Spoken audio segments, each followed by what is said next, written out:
Good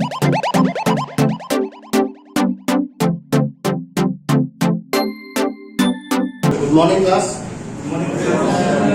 Today we are going to discuss a topic of digital communication that is known as the pulse code modulation, and then we will be discussing about the differential pulse code modulation.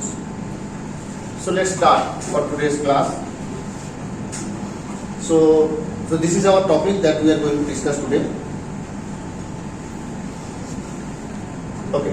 The agendas of today's discussion is first the introduction, and then we will be going to the block diagram of PCM, and after that the PCM processes, and then we will be defining the PCM standards that are for today's that are going on, and then we will be discussing about the bit rate bandwidth requirement of PCM, and after that we will be having some disadvantages belonging to this PCM, and which will be overcome by a technique which is also known as the DPCM processes.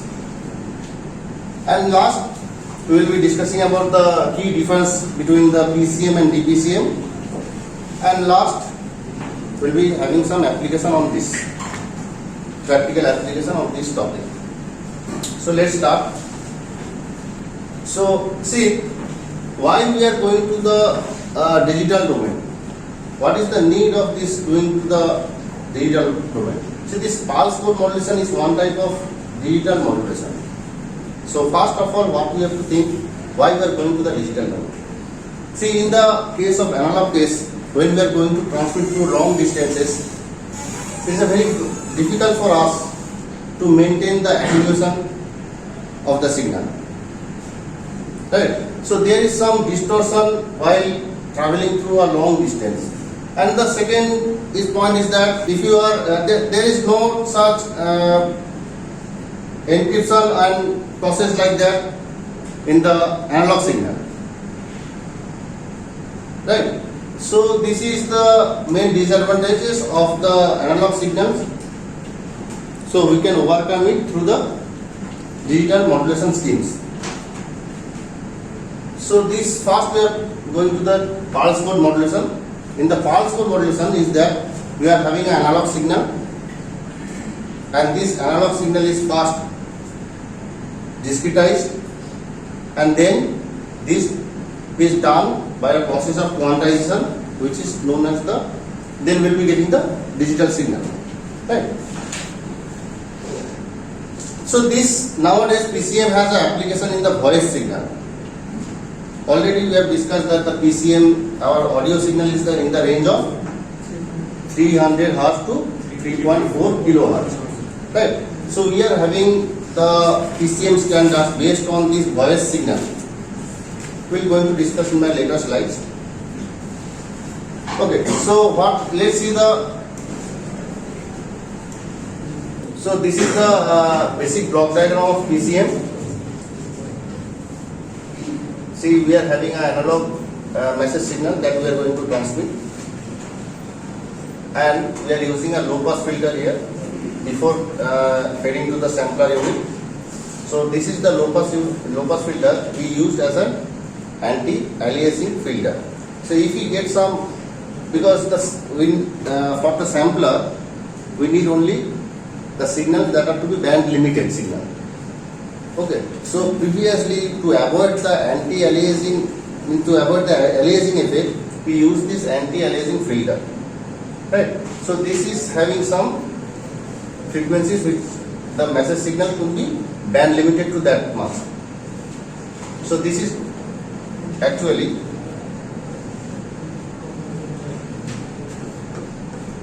the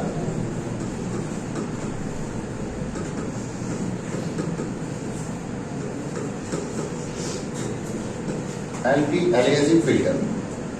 Next, the block diagram is the sampler. We'll be discussing a little bit on sampler, and then this output of this sampler will be a sequence of discrete analog signals. No more the continuous analog signal. We'll be getting the discrete signal. Okay, and then this discrete signal So this is our xt. So what will be the output of our sampler? It will be x of nts. This is the discrete signal. This discrete signal is fed to the input of the quantizer, and after this quantizer we will be getting an output which is known as the x of qnts. This is known as the x of qnts is known as the quantized output, and then we will be feeding this to the encoder. So we will be getting the encoder output, we will be getting the this bit patterns, and then we will be giving this here an waveform coding.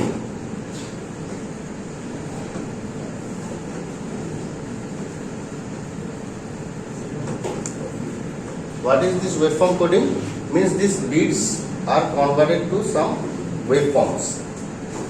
There are different types of waveform codings: NRZ, non-return to zero, return to zero. These are the types of waveform codings, and then we will be giving to the regenerative repeater. Means these bits will be converted to some kind of waveforms,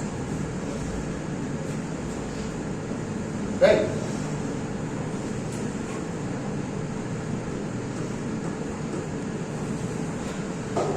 And depending upon this waveform coding, the bandwidth is decided. I will discuss it. And then we pass through this channel where we are having these regenerative repeaters, and then followed by this regeneration circuit, then decoder, then reconstruction filter, and then we will be getting the message signal back. Now, this is the brief discussion I am going to do through this block diagram, and the details has been discussed through the following slides. See, what is the task of regenerative repeater? It will amplify the signals. So this is the advantage of digital signal to pass through a long distance, to cover a long distance. Suppose we are transmitting an analog signal like this. After some hundreds of kilometers, this may get attenuated, means this may get distorted, right? Then what will be I will be getting? Say, I am not getting this signal. I am getting a signal like this, but which is not our actual signal, which is distorted after some kilometers. But while in the case of digital signal, while placing this regenerative repeater, see, if I send this waveform in a form of digital signal, then after kilometers, say,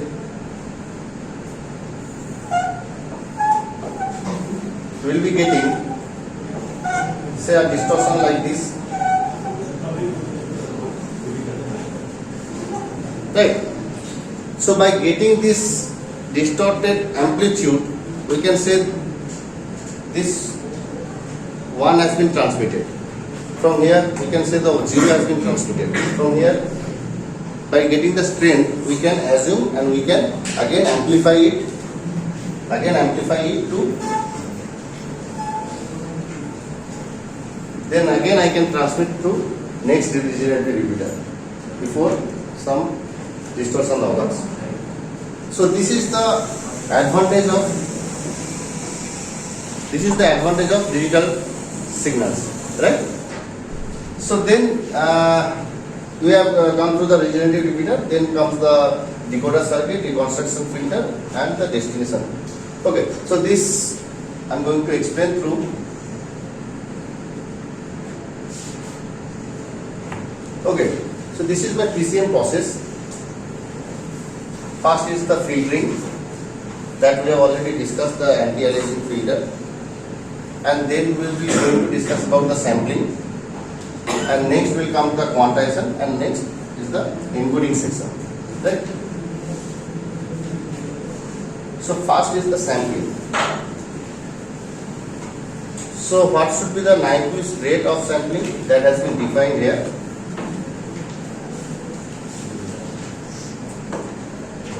So the first point is analog signal is sampled at every TS second,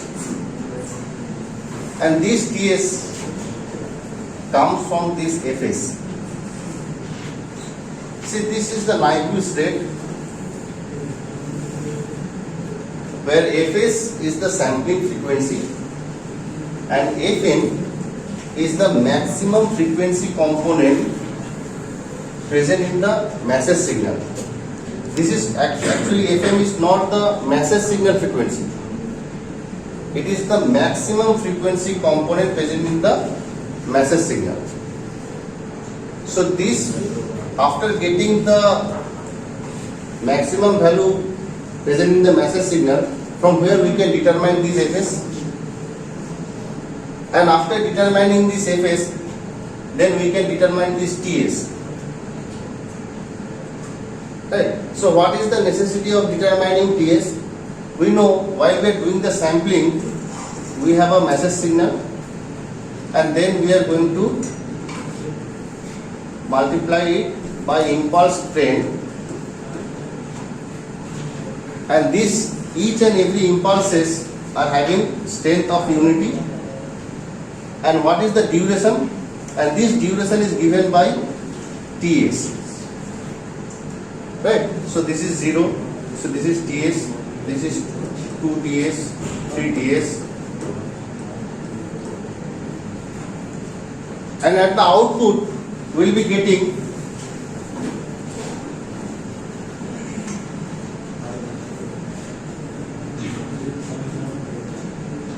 this all discrete signal. If this is our x of Ts, x of t, this is our x of nds, which is separated at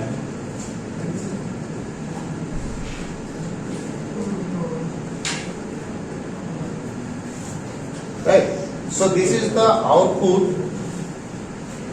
These are the sample version of the output of this sampling, which is separated at a duration of Ts. Each and every samples are separated at a duration of Ts. So there are three types of sampling methods. The first one is the ideal, as I have shown here, the impulse.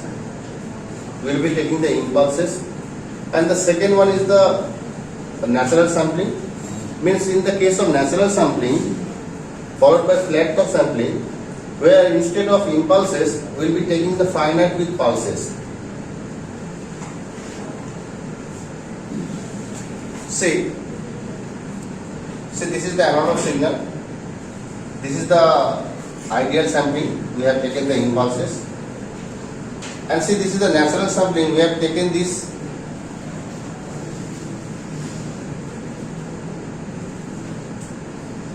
finite with pulses. And in the case of natural sampling, see, this amplitude of the pulses will follow the message signal amplitude. See here also, following the message signal amplitude. This is known as the natural sampling. And this is the flat top sampling, where the pulse amplitude will remain fixed for that time being. Okay. So this is known as the flat top sampling. So what we are at the output of the sampler? Output of the sampler will be giving the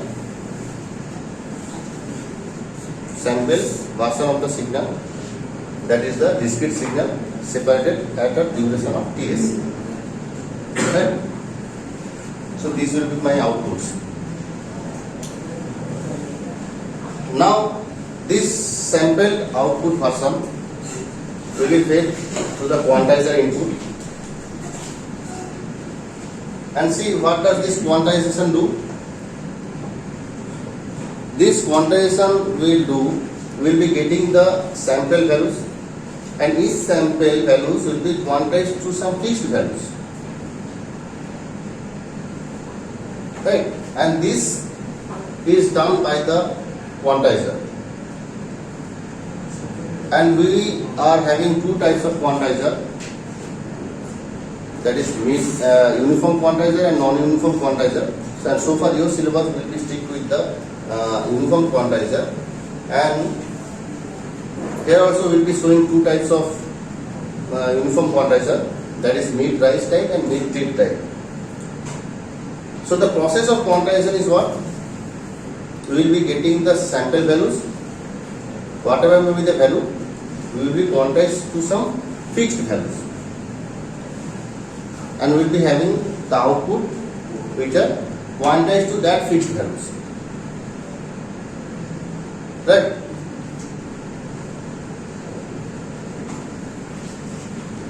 See, these are the two types of quantizer. Here is the input level. Here is the input level, means the input samples, and we will be getting the output samples. This I have defined as a uniform quantizer. For a uniform quantizer, the step size is the step size is fixed. For a uniform quantizer, the step size is fixed. See, if you are having any samples falling between this range, from here, say from -1 to 1, any samples, you will be giving the value to be, quantized value to be 0. Similarly, here also, any samples lying between 0 to 1, I will be fixing it to say some value 0.5. Any samples lying between 0 to -1, I will be fixing it to -0.5. So, whatever may be the sample values, incoming sample values,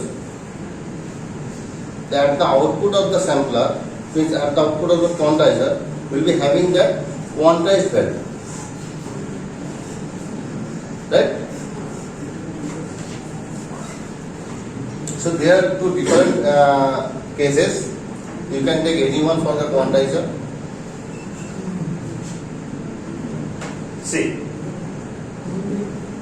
See here I have considered a signal. This is my signal.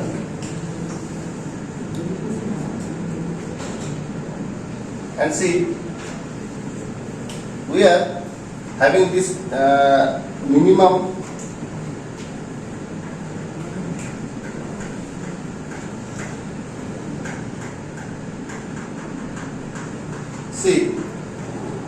we have just for simplicity we have considered a signal here, and we are having the signal having the maximum amplitude of this, and this is the minimum amplitude.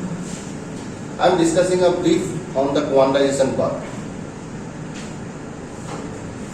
and I have taken a uniform quantizer whose step size is fixed, and the step size I have taken here to be gate. So if I have a amplitude of maximum is MP and this is the minimum amplitude of MP, we are dividing this to some number of quantization levels. So if I consider L to be the quantization levels, and where N is the number of bits to be encoded, I'll come to this part later on. But see how to define a quantization level with the relation with L. If this is my step size, these are my step size, fixed step size, and L is the number of quantization levels,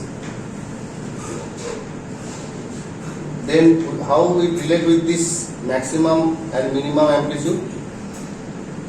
So del is given by 2 by L. If L is the number of quantization levels, So we are having, these are the quantization levels. And if this is the step size del,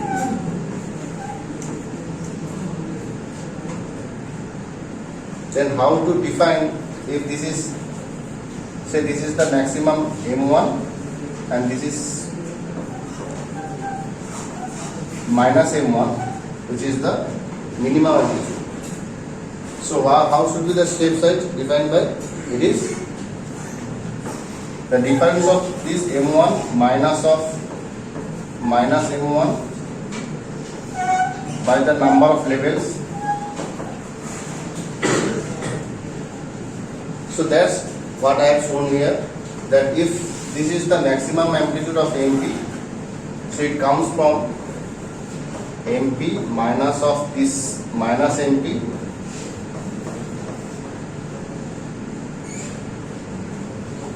by total number of levels,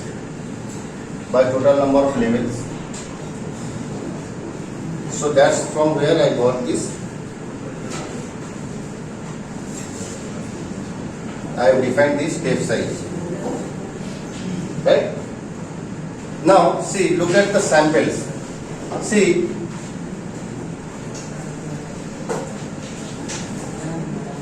these are the samples, quantized samples. This say if this is my original sample, this is the quantized sample. Here also, see this is my original sample and it is quantized to this value. Right? Here also we are having this original sample and see this is the dot where I am showing this is the quantized value. Right?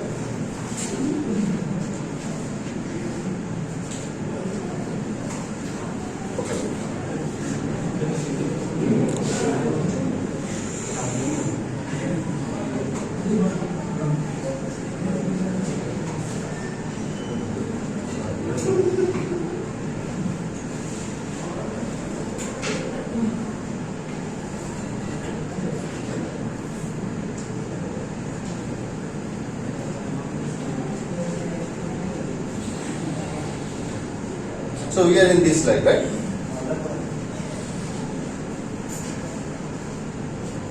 So we know how we have discussed this step size.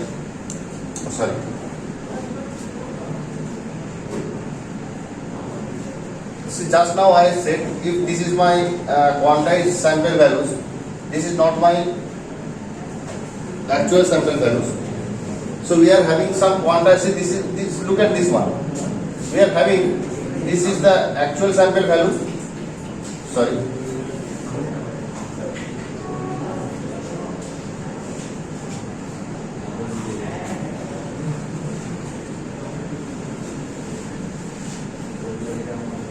So this is my actual sample value and I am quantizing it to some fixed value.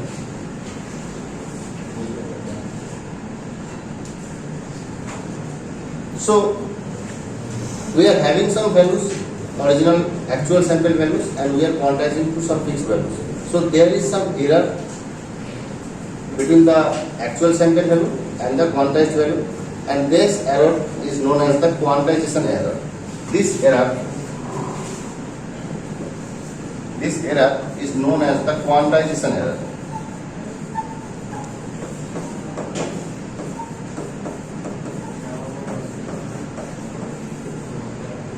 Which is defined by, means see this is my x of NTS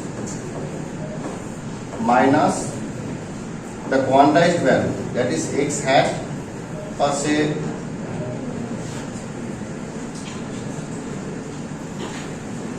x of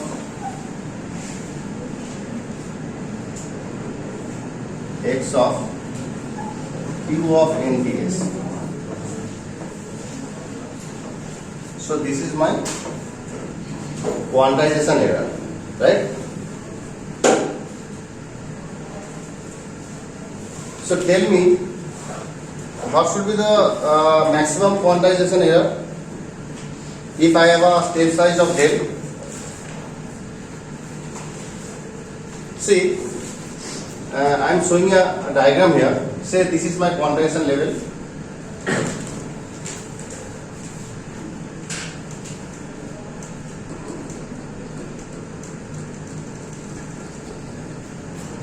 Say this is having a value, say 1, this is 2.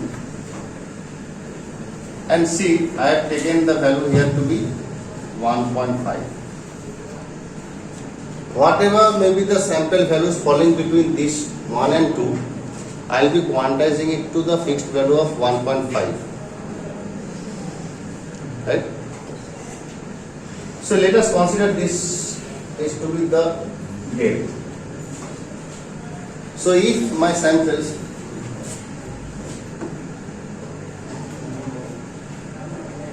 one is here and other sample is say here.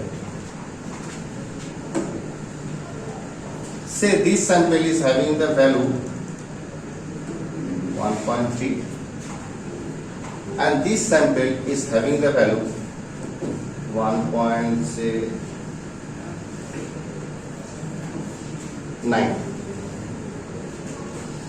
So what should be my quantization error for this case? I will be quantizing this sample to this one and I will be quantizing this sample to this. Right? Whatever may be the value, I will be fixed it to 1.5. Because if I get 1.5 quantized value for all the samples, for some samples, then I will be encoding it to the number of bits. We are having some fixed values. So tell me, what will be the error here? So here it is the, we are having, see if this is my x of NTS, say this is 1.3 and we are having the quantized value to be 1.5. So we are having the error to be 0.2. Sorry, it should be minus 0.2. And in this case, my sample value is 1.9 and I am quantizing it to fixed value 1.5. So here error is 0.4. So what should be the maximum value of error if it lies between this range?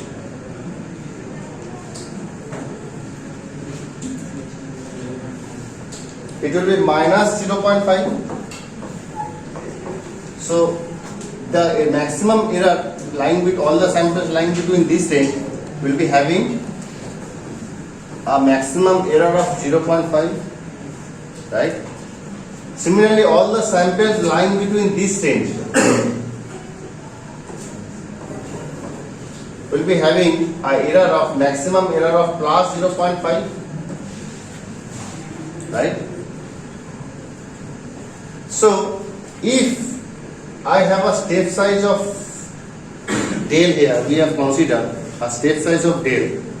So what will be the maximum error taking place? It will be between del by 2 to minus del by 2, right? Or we can take, we can have a, this is error maximum, that is equals to mod of del by 2. Right? Clear? And see, if I got these samples to some fixed values, so what is the advantage of this? We can say this 1.5, by getting 1.5 at the encoder, we are say transmitting say 010 for 3 bits, for example. And say for getting 0, we have quantized to say next is 2.5. For 2.5, say 011. I am transmitting 011.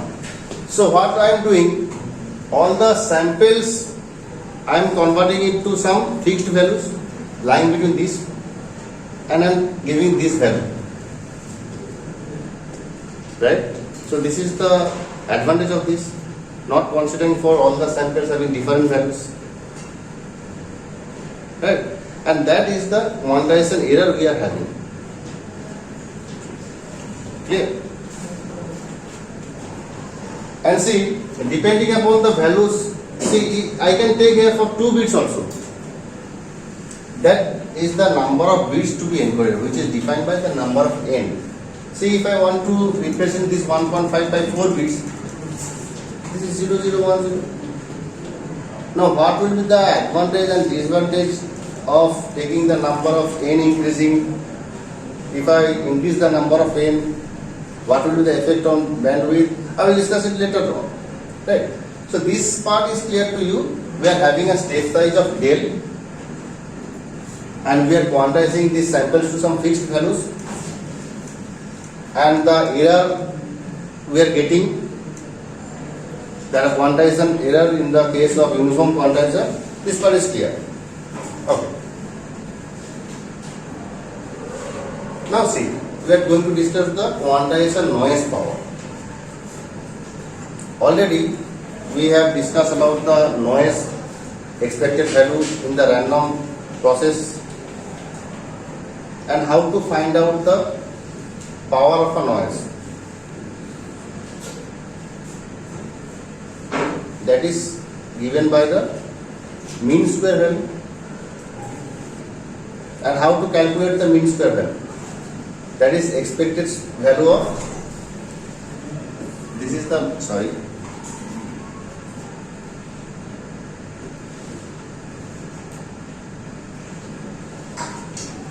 see, to calculate the power of a signal, we know how to calculate. It's very easy to calculate the energy and power of a signal.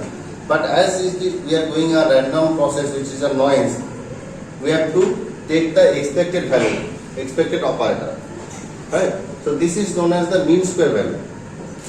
And how to calculate it? It is from, say, by definition, it is from, so minus infinity to infinity, so x square f of x dx. This is by definition, right? And here I have considered it from minus del by 2 to plus del by 2.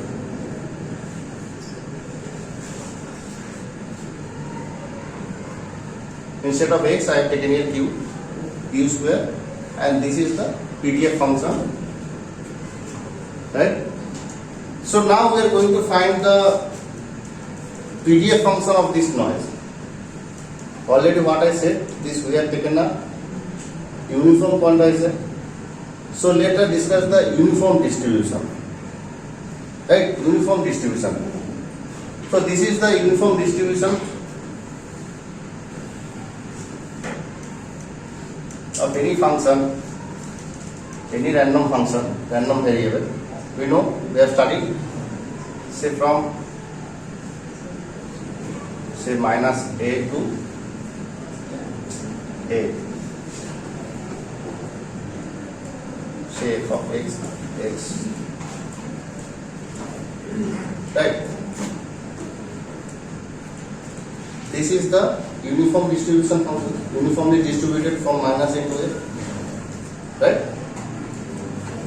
So what will be the height? What will be the height of this? What will be the height of this? Say if this height is k, I have considered the value to be k. How to define this k? We know by the properties of, PDF that integration from minus infinity to infinity, if we take this PDF function dx, which is equals to 1. So area under the curve will be equals to 1. See here, up to minus a, it is 0, and from after a it is also 0.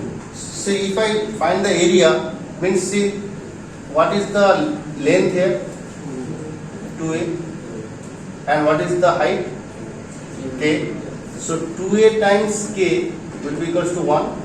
So k will be equals to 1 by 2, right? So we know the height of this. Similarly, in our case, about the quantization noise, already I said what is the minimum error, means what is the minimum error, that is minus del by 2, and maximum it is del by 2, and we have considered a uniform condition, so we have considered a uniform distribution, and what should be the height of this? It will be 1 by del. So this is my PDF function of the quantization noise. Now how to calculate with the expectation value? So this is the expected value of noise, mean square. So we are taking the mean. So instead of taking minus into infinity, I am taking minus del by 2 to del by 2. Why? Because in that region our this function exists, right? And this is q square. This f of q now will be what? This 1 by del, right? In between these 10, what is the value of this? This 1 by del, and see, in this end this is 1 by del, clear? And then we have found this variance with this del square by 12. This is very important, because if you put the value, just simply by putting the value, we will be getting this. And the calculation of this part already has been shown to you while explaining the uniform distribution properties and uniform distribution lecture. So this is the noise. So this is also known as the variance. This sigma square is also known as the variance. Somehow we don't take the noise power, we take the variance of that, because see, we first process we are having a zero mean, then we have to calculate, go for the variance of that. Okay, so this is also, we can consider it to be noise power or variance. So this is given by del square by 12. So this is the quantization noise. So this is what? This is the quantization noise for a uniform quantizer. Correct?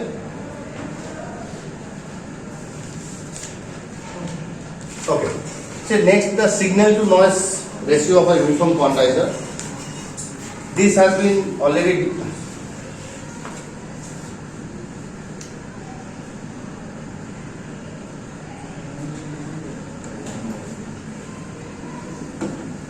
this has been already defined. This also has been already defined. Now the signal to noise power, if P is the average signal power, so this is the signal to noise ratio defined by P by this variance or the noise power. So I got this. Wherefore I am getting, I just replaces all the values. See this is P by, this is del square by 12, right? So in place of del is what? That is 2 NP by L.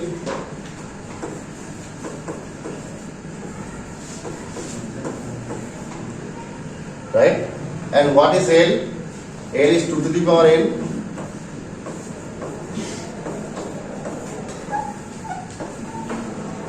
Right? So if I place it here, I will be getting a relation with the maximum amplitude of the signal. MP is what? That is the maximum amplitude I have taken. So we are having a relation with the, this is number of beats and this is the maximum amplitude. So we are having a relation with this number of beats.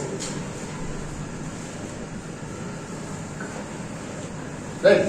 See, in the PCM, if I increase the number of bits, then what will happen?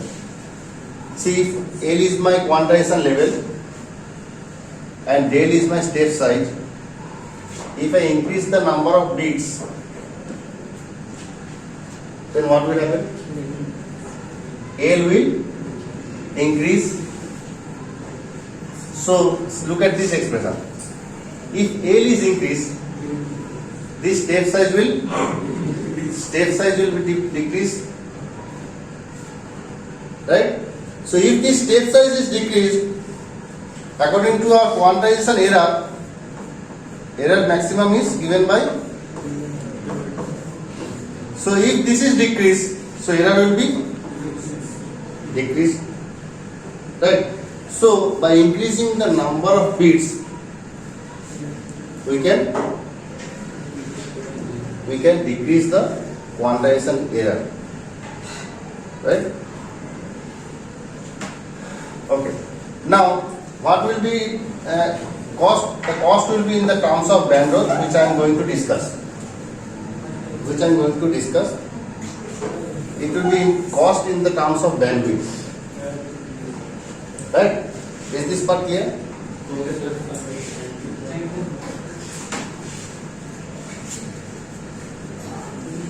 So there are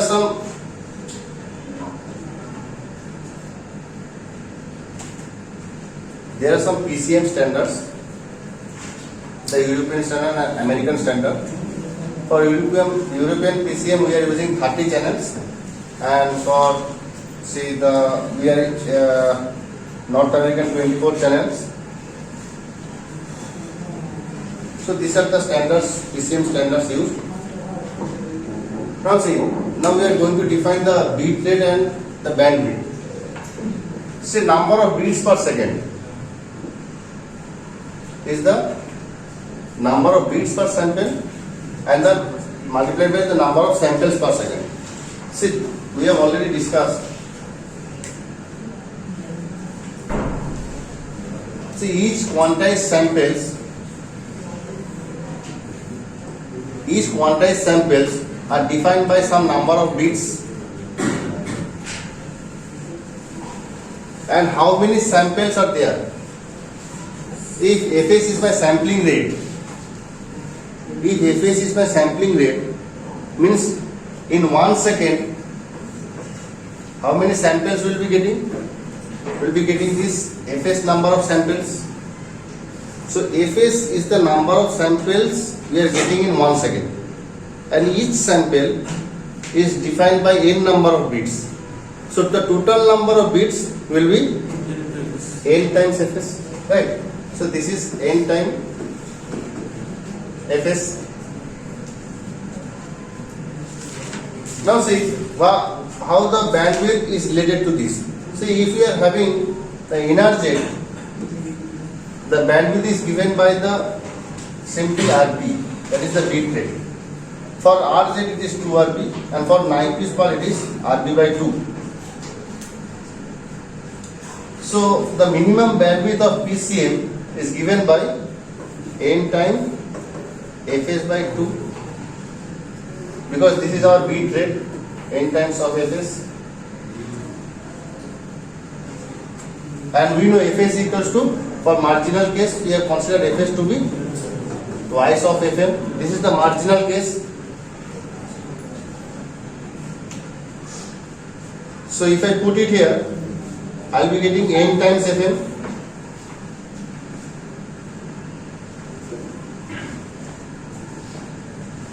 So this is how bandwidth is related.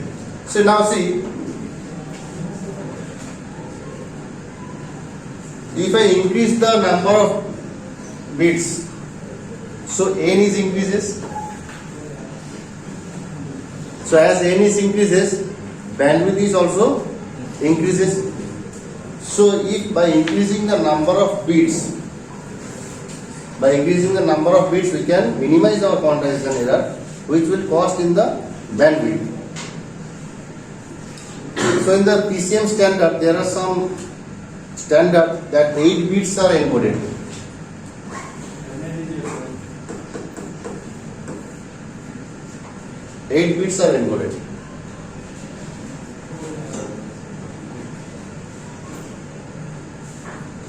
So what are the disadvantages of PCM?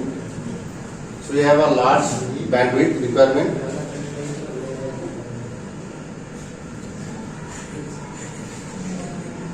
And these are the disadvantages. We have noise levels are low, but the attenuation,